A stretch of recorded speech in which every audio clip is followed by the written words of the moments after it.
Phil, thank you for joining me for our Thought Leader Spotlight series. I'm your host, Matt Camp, head of partnerships for DealMachine.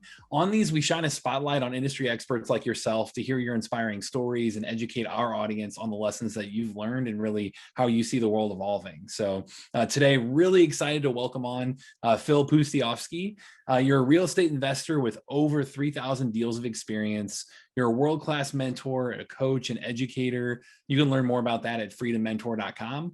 You're a best-selling author, and you've been featured in publications like Business Insider, Inc., Entrepreneur, and many more. And then you're also, on top of all that, a top real estate investing YouTube channel for over a decade. So very, very excited to have you on, Phil. Welcome on. Thanks, Matt. And thanks for pronouncing my name correctly. You're in a small echelon of people that can say the word. I practiced that one. Yeah, I really tried there. So came in prepared. So I mean, to start, Phil, I'd love to hear a little bit more. I know you have an amazing journey that I'd love for you to maybe share a little bit about your background. I know you started, or at a point was homeless and living out of your truck, all the way to financially free. So could you maybe tell our audience a little bit more about yourself and how you got to where you are? Yeah, my story is that I went to college at Vanderbilt University. I got a degree in mechanical engineering. And I don't know if it's ever happened to some of you watching, but I had a lot of people in my life telling me, Phil, you graduated from a top 20 college. You can write your own ticket in life. You can do whatever you want. And so I remember thinking that I was somehow going to graduate and then have a high-paying job and all was going to be great. And that's not what happened. I went and interviewed and I didn't get a job here. I didn't get a job there. I got passed over for this. This was back when Enron was doing real well, and I was really jealous that all these people were working for Enron. And some of y'all don't know that name, but I remember thinking, man, this is not what everybody told me. Just because I have a degree doesn't write my ticket to financial freedom. And so I was parking cars as a valet while I'm trying to interview for jobs, and that's where I started reading books on how to be wealthy. Obvious, right? If I'm broke and I'm sitting at some valet stand, I'm gonna start reading about wealth. I didn't grow up around money. I didn't know anyone who had any real money. My parents were all farmers in Central Texas, so I didn't even know that there was this universe whereby you could become an entrepreneur and make a lot of money. But I read all these books, and that's what they kept saying, that you need to start your own business, and a lot of them talk about real estate. Well, all about that, that same time, I actually got hired by the train company to be a commercial HVAC salesperson.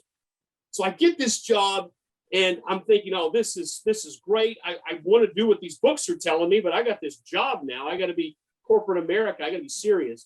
I did a disagreement with the boss, and we were supposed to be positioned in a certain marketplace. I think it was Memphis, Tennessee. And I was looking for an apartment. And the boss said, you need to come back to our training facility. You missed a day of work. And I said, no, I'm going to find an apartment. And I quit, or he fired me, one of the two. And my plan was I was going to go flip houses. Real simple. I read these books. It seemed pretty simple. And I thought to myself, if I do just one deal a month at $5,000, I can make as much as I was going to be making for the train company. That was a big if.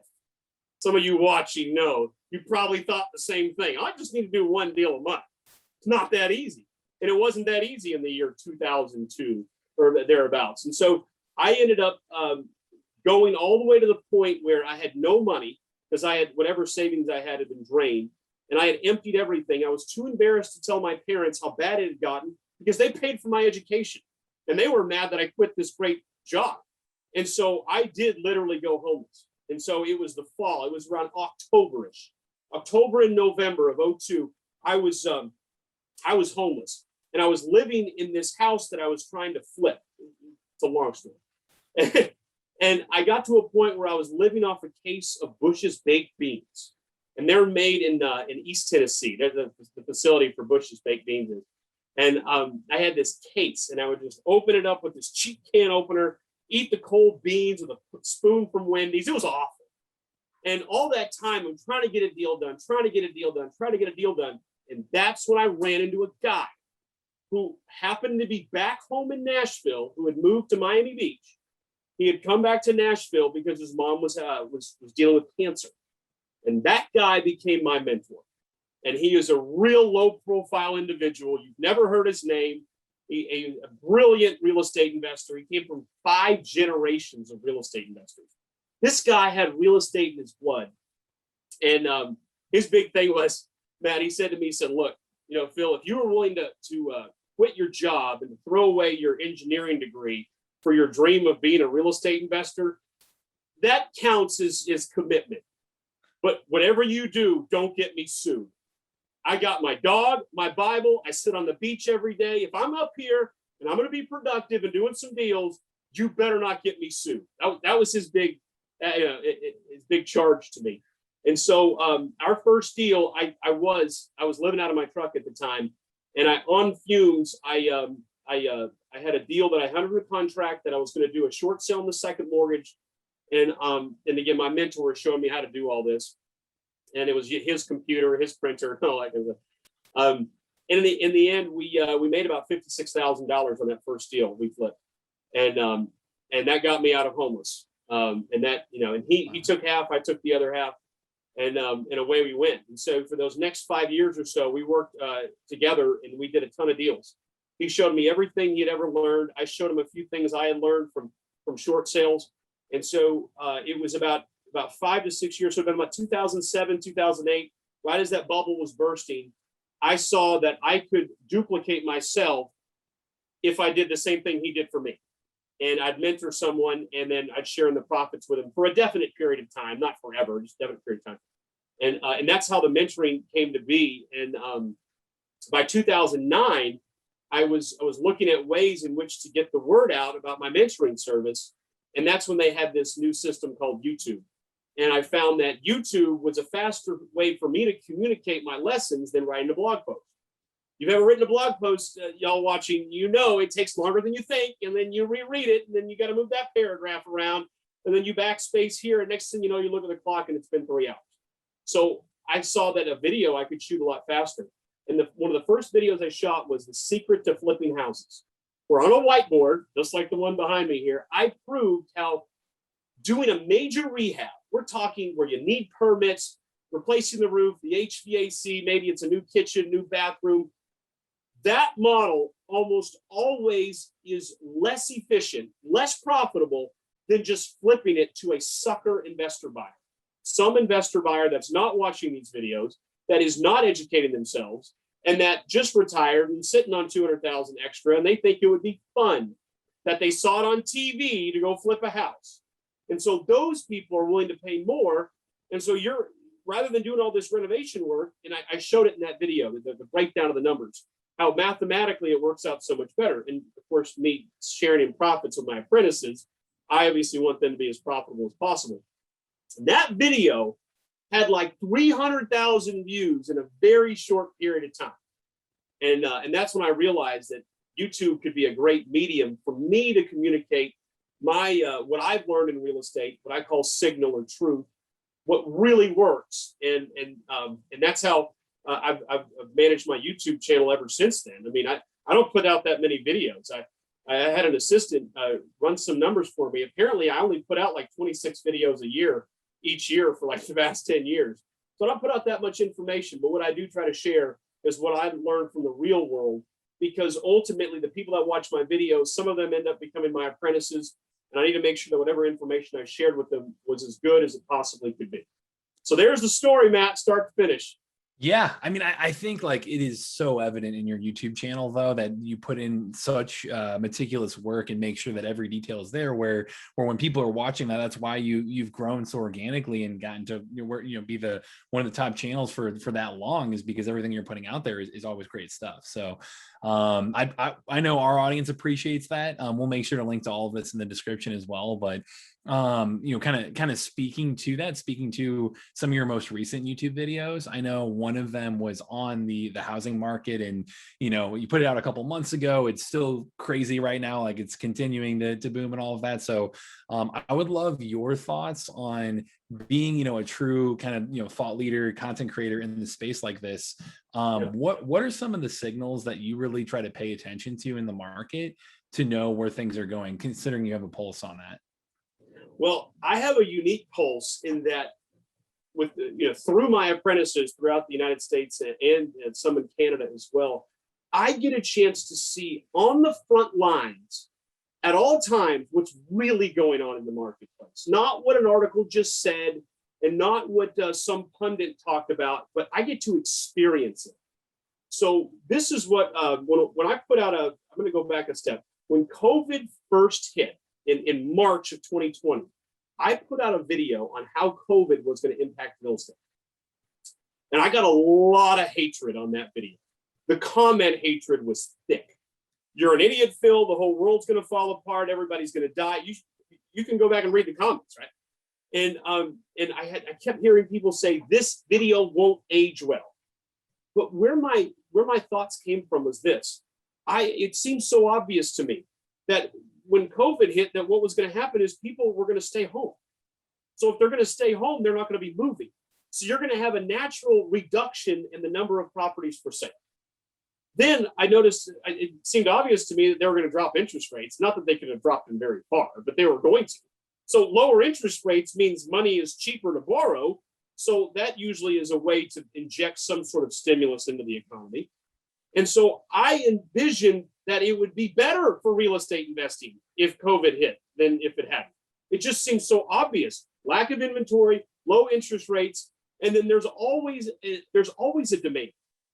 Now, yes, demand was going to reduce, but there's always a demand because we're talking about single family homes. I don't deal with office space or other such commercial properties that go up and down with the economy.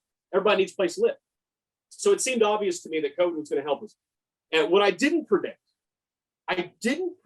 although it's obvious in hindsight, that all of my really good vacation rental markets, the prices were going to double and triple. Dang it, right? So I could have bought a few more. And so I knew that we were going to have a temporary drop in vacation rental revenue. And I have a lot of vacation rentals. That's where I generate a lot of my passive income.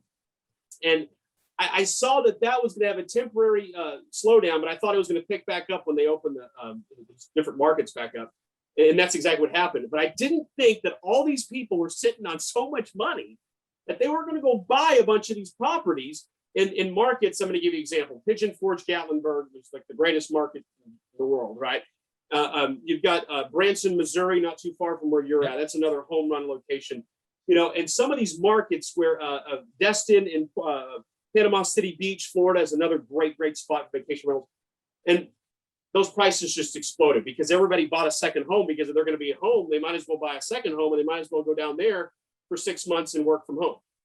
So once COVID really, once it really took hold and all of a sudden we're 6 months down the road, they inject some stimulus money and I saw where that just meant people were going to buy more real estate because I think people were worried about inflation, which is really hitting us right now. So I think it just seemed so obvious that our business was going to get better and better. I did recognize that it was going to mean we have to up our game on off-market lead gen. But we've always had to up our game, right? That's the business you're in, Matt. I mean, you've got to constantly be upping your game on off-market lead gen because when you do that, here's the magic. You take properties off market and you bring them on and it's a feeding frenzy. And so I recently, again, put out that video and housing is booming. Will it bust? And so I broke down in the video how it could possibly bust. And the summary is this. I don't see how it could possibly bust. I just can't come up with a logical explanation. Instead, what I see happening is that we're not going to have the same appreciation rates that we've had experienced the last 12 months, but we're going to have, I would argue, the greatest summer of house flipping our lives will ever see. I mean, you should get out your guitar, start singing the Boss Glory Days. This is the glory days right now. May, June. June is the most, I'd say the highest rate of transactions, the highest volume of transactions in a year. Seasonally, it's June across the country, not every state, but that's the way it works. So we've got May, June, July, August. These 4 months where it's already insane. I juggled 3 different closings this morning. I have to get on a closing that I have to coordinate right after this meeting. It is absolutely off the wall incredible. I don't think it's ever going to be as good as it will be, the next 4 to 5 months. I think it's going to still be amazing and grand a year or 2 years from now because we're in single family homes. There's other things I look at. Lumber's gone up by, in my opinion, it's 4 times. I just paid $11.10 for a 2x4 8-foot unpressure treated yesterday. I was livid. I mean, that was $2.50 about a year ago. So we have lumber prices have exploded. Other things have exploded as well in price. We have a bunch of people not working right now because they get more on unemployment than they do to work. Try going to a restaurant on a busy Friday afternoon anywhere USA right now, and they're not even taking your order. They're too busy. So we have labor costs have gone up, material costs have gone up. That is going to raise the price of real estate no matter what. Real estate is a hedge against inflation. So as inflation hits, it's going to help real estate as well. And then the demand. We have to remember the demand we're dealing with right now. It's not like it was, and many of y'all watching were not around in 06 and 07. Let me tell you, that was some wild times. My mentor set up an operation in Las Vegas back then. He bought the vanity number 702 no agent. And we ran these commercials during Jerry Springer. You know, do you need to sell your house? 702 no agent. And so he sent me out there for like 6 months to get everything sorted out. And I remember, I mean, you had these strippers paying cash for houses. You had these pimps paying. I mean, it was crazy what was happening in 06 and 07. And meanwhile, here's the statistics I read yesterday. In this time in 2006, we had 4.4 million homes in inventory available in the market for sale. 4.4. And as of yesterday, we have 1.6 in inventory right now. We're talking about a fourth as much inventory. Wow. And so, and by the way, there are more licensed real estate agents now than there are houses for sale. That's a scary amount of competition. There are more agents than houses. Crazy. So we have a very different scenario than we did in 06 when pimps and strippers were paying cash for the third or fourth home. What we have now is we have families, people that just got married, people that just had a child, had 2 kids, had 3 kids, right? They need a bigger house, Matt, right? And so they're buying a home basically just because they need to upgrade, or it's an older couple that needs to downgrade. We just picked up a deal, one that I'm funding on Thursday for an apprentice, picking it up at 150. They're downsizing. They're both in their 80s. And once we do a little bit of rehab to it, it's a mobile home that we're going to add I love that niche right now is turning mobile homes into real property, anchoring the foundation, and we're going to sell that for about $250. And so, yeah, we'll be in that at about what, 165, 170. We'll sell it for $250. That's a downsizing, right? So some people are downsizing, some people are upgrading, they're moving, and that's what's driving our demand. It's this normal demand, and then it's a lack of inventory. And then I look at this too, Matt. Talk to any builder. Ask them how quickly they're going to stamp out 500 homes. And they're going to say that's virtually impossible. Cost of lumber, cost of labor and lack of labor, cost of land, and then you have all the bureaucracy. Have you tried to develop? I've tried to develop in the last 5 years. Let me tell you, it's a nightmare. The government doesn't care about business, at least the local government. They don't care about your success. They don't care about timing. They're bureaucratic, right? And so builders are not going to be able to stamp out a bunch of homes. And so what that means is it's hard to add inventory, but babies are always being created. In fact, COVID was a boom in baby creation, as y'all can probably imagine. And so we have all of these factors that lead to the conclusion there's no way real estate is not going to continue, and our version of real estate, which is residential creative, for many years to come. But for right now, until that moratorium wraps up, which who knows when that's going to happen, right? They might keep postponing it. And I'll touch on that in just a moment. I think it's going to be the most amazing 4 months of our entire lives. So everybody who's watching, I know you may have other plans and you want to go spend the summer in the islands. Okay, I've been financially free for a long time. I don't have to do any of this. And I haven't had to do any of this for a very long time. But as you can tell, I enjoy it. And I also feel like the Lord's called me to be productive. I'm not going to just sit on an island all the time. And how is that going to teach my kids any lessons on hard work if I'm just goofing around all day, surfing and fishing? But you need to get serious for the next 4 months if you're watching this video. This is the time to collect as much money as you can collect. We're talking, our average deals are making over 50,000 right now. That's mind blowing to me. I mean, we used to be so thrilled with 20,000. And now all of a sudden it's like, if you don't make 50, you did something wrong. And again, a lot of these deals don't have very much in the way of risk either. So where do I see us? I think it's the greatest time ever. And any dissenter, anyone who has provided an argument against it, they typically use these non-specific arguments like, well, if it's so good, it's gonna come down. I've been there before. What goes up comes down. It's just not true. We've only had one time in the last 100 years nationally that real estate prices have even gone down. And that happened in 2008 when that was a complete bubble mess. And furthermore, I lived through that. Places like Nashville, we never lost property value. We didn't actually drop. Okay, Las Vegas did, California, Miami. There were markets that dropped significantly in 2008, 2009, 10, and then into 11. But a lot of markets didn't. Another market that never did was Canada. Canada just kept climbing. So I don't even buy the whole non-specific, well, it's happened before, it'll happen again. We have to look at facts and figures. We have to look at what's actually happening. And I just don't see how it's humanly possible at this point for real estate values on the single family side to either go down, have a crash, have a burst. I mean, I'm hoping we get some more inventory, which leads me back to the foreclosure moratorium. Unfortunately, I don't think that's going to happen either, Matt. The word on the street, because I'm dealing with so many deals all the time, is that people are getting forbearances. Their banks are working out permanent loan modifications where they tack the past due 12 months or 18 months on the back end. And so I don't see a bunch of foreclosures coming.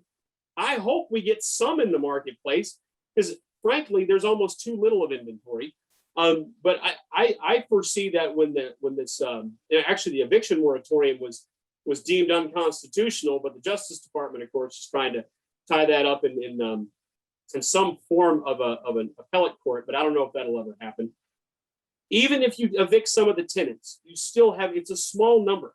It's just not a big enough number. We're not talking about 4.5 million properties for sale here. If we're at 1.6 right now, maybe we get to 2 million in inventory. That won't do anything to slow down what's really happening here. So I don't think that the lifting of the eviction moratorium nor the lifting of this foreclosure moratorium is going to make all that much of a difference. I was one of the few out there, Matt, that was not preaching the gospel that there was going to be this tsunami of foreclosures. I never said that. I was like, no, that's not how banks work. Not when we have equity has gone up by 25% in many markets. The equity is there so that the banks can keep the loans going. And for those of you that don't know how lending works, they make their money by keeping the loan going. They don't make any money when you pay it off because it's an asset to them when you're paying them. As soon as you pay them off, you just got rid of their asset. It's like you just, it's like it was a fire that you put out as soon as you pay it off. So banks don't want loans paid off. They want to keep them rolling. And I think they're going to try to keep every single loan rolling that they possibly can. So I don't see a foreclosure tsunami coming either.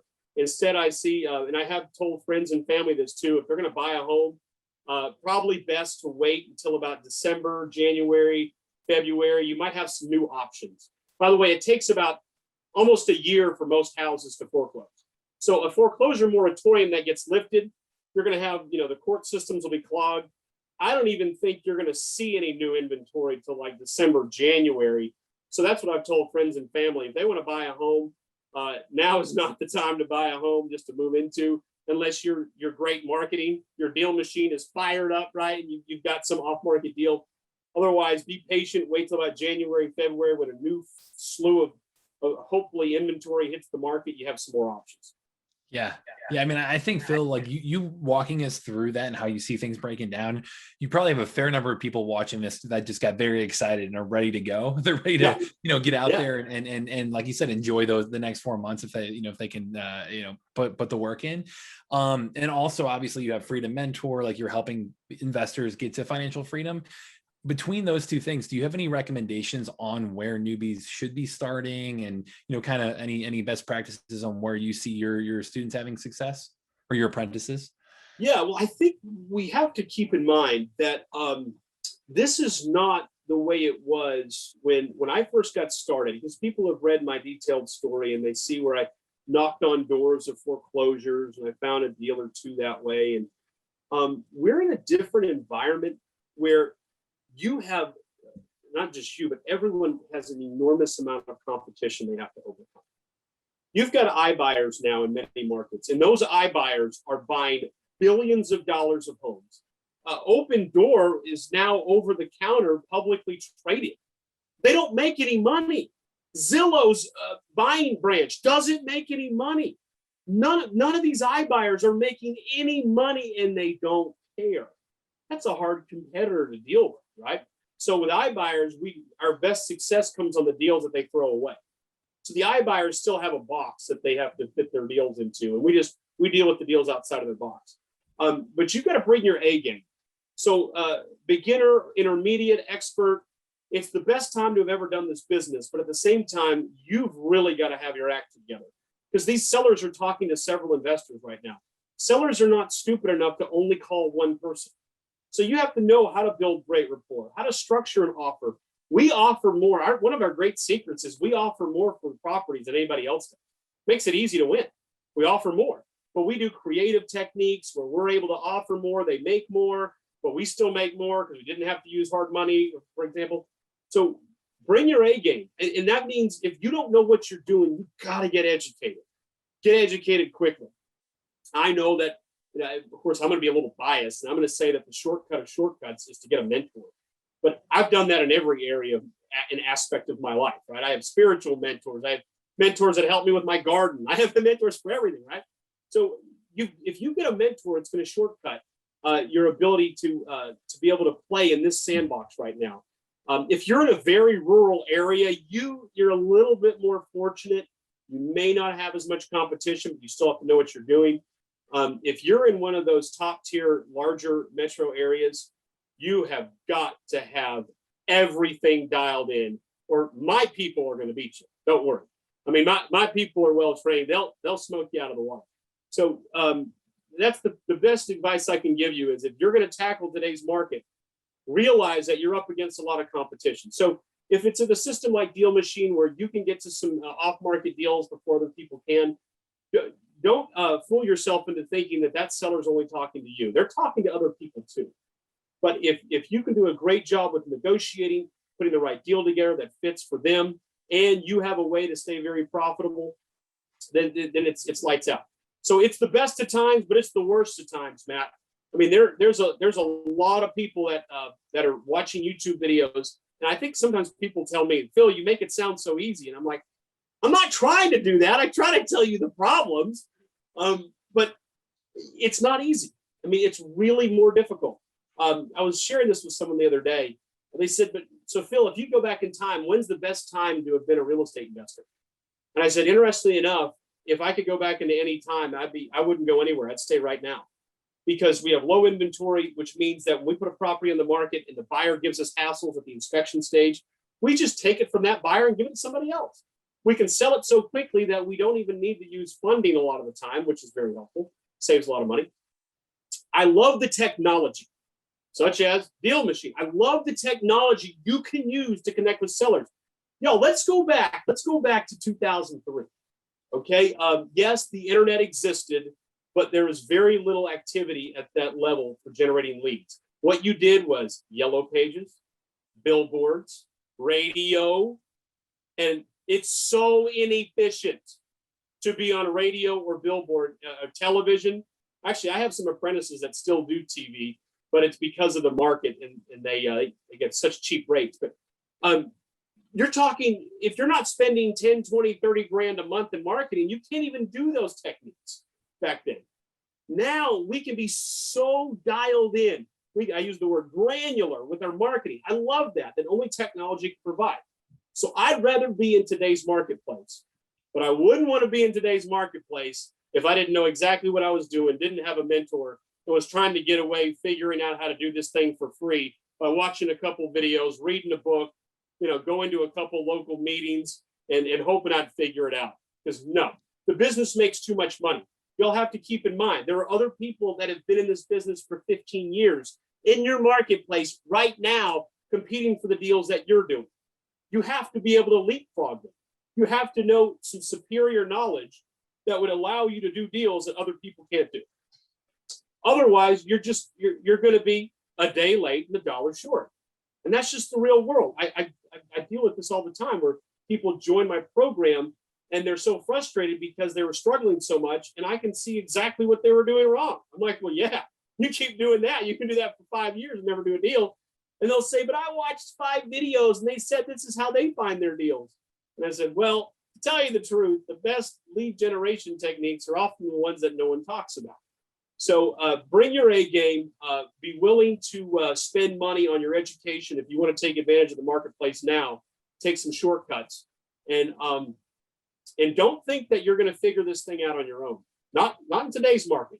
You've got to have an edge. For the ones that are the 15-year plus investors that you're talking to, like, what are the types of things when you say, hey, even them, they need to bring their A game, they need to evolve, they need to have a mentor? Like, what are the types of blind spots that they typically have? Or they over negotiate. Okay. Right. Or they do this kind of negotiating. I call it the beat down negotiation, where they come in and they tell the seller, I'll pay cash 185, but you got to sign now. Sign right now. I am not. If I walk out of this house, you'll never get this deal again. I mean, the either beating them down where if I try to force them to sign. I had an apprentice not too long ago where a home investors, way by ugly houses guy showed up unannounced, and that guy almost threw a fist at my apprentice because he was in a bad mood. I think he had drank too many cups of coffee. So sometimes the older crowd comes in with this strategy, like they're going to be this tough, mean, beat them down, intimidating. Doesn't work. I mean, I was telling someone this earlier today on a mentoring call. When we talk to a seller, these are people that they're worried that you're trying to screw them. They think you're a scam. If you ask 1,000 people, you took a poll, and they see a sign that says "We buy houses," and you ask 1,000 people, is that a scam? My suggestion is over 90% are going to say, yep, that's a scam. Most people think what we do is a scam. So we have to come from a different place, one where we build rapport, one where we get them to bring their guard down, that no, you're not going to screw them. In fact, you might not buy the house. In fact, you might recommend they work with an agent. You might recommend they do something else with their property. I come from this consulting perspective with sellers. And I tell them the good, bad, and the ugly. And what ends up happening is sometimes they work with me and sometimes they don't. But I end up getting more deals that way. And then I don't over negotiate right now. This is not about taking that extra 5,000. And some of it's culture related. There are certain people that their parents and grandparents and great grandparents, they're just so used to negotiating. They have to get that last nickel. You do that, you're going to lose deals right now. You've got to get them under contract a little bit more right now. You have to get deals a little higher because you're going to make up the money when you sell. Someone's going to pay you a little more. I think the old school folks I've seen, they take that mean approach and they're over negotiating. And then also, I think third is they're not as well adept at technology. If you're not up on technology, it's really hard to generate leads in our marketplace. This is not the days of newspaper ads. I'm sorry, no one's reading the newspaper. Yeah, so you have too many deal machiners out there that'll they'll smoke those guys. Oh yeah. That is awesome. The mindset thing, especially. I mean, that's really any sales role. If the common thing among all salespeople that are top performers in the world really is that consultative approach where you're helping people and you're problem solving rather than trying to push them around. So I love that message. Man, Phil, I could do this all day. I really appreciate your time. I don't want to run too far over on you. So thank you so much again for coming on. Our audience, obviously you have YouTube going on, but can you tell our audience how to connect with you, how to work with you directly? Yeah, so you can go to freedommentor.com, and that's where I have my apprentice application process that you can complete. I do recommend y'all watch some more of my YouTube videos. Whether or not it ever fits for us to work together. And at this point, I've got a lot of apprentices, so there's a lot less openings there used to be. But I do encourage you to be on my YouTube channel. I love to hear the comments. But I tell this to people all the time. Just go watch my YouTube video for go watch 100 of them. That's pure truth. Go back 10 years, and it's as applicable 10 years ago as it is today. You'll learn so much about how this business really works, because I'm passionate about providing truth, signal, wisdom, what actually works. And I try to remove as much as I can, any of the salesiness, right? I try to share how it really works, because y'all need to know that. Otherwise, you're just going to get out there in the real world. You're going to try this. What happens when you do find a great deal with DealMachine? Then what? What happens when the seller says, I'm halfway through probate, I got this long lost sister, she didn't sign, but she definitely wants to sign. And then I also have to worry about the fact that the county is now trying to put some sort of demolition order on the property. What happens when all those things come about, right? You find the deal, but then you don't have it put together. You've got to have that base of knowledge. You got to know what to do from deal to deal to deal, because that's where the big profits come from. That's where you make the big money, right? Otherwise, if it was so simple, that just goes to a listing agent. Real estate agent sticks it on the MLS and it gets sold and it's done. We real estate investors have to be creative problem solvers. So I encourage y'all to watch my YouTube videos and learn. And that'll put you into a position that when you get up to the plate and 100-mile-an-hour fastball comes right down, you hit it perfectly, you hit a home run, as opposed to striking out and then putting your head down and going, I wish I would have known what I was doing in the summer of 2021, because that's where I could have made a couple of extra $100,000. Yep. And that education, I mean, that's why we love having you on, Phil, to give the gold like that. So, I mean, I think people are going to really, really enjoy this one. Again, thank you so much for coming on. And I had a great time in this conversation. I did too. Thanks for having me here, Matt. Yeah. Thanks to everyone watching. Again, this is Matt Camp with DealMachine, and happy deal finding.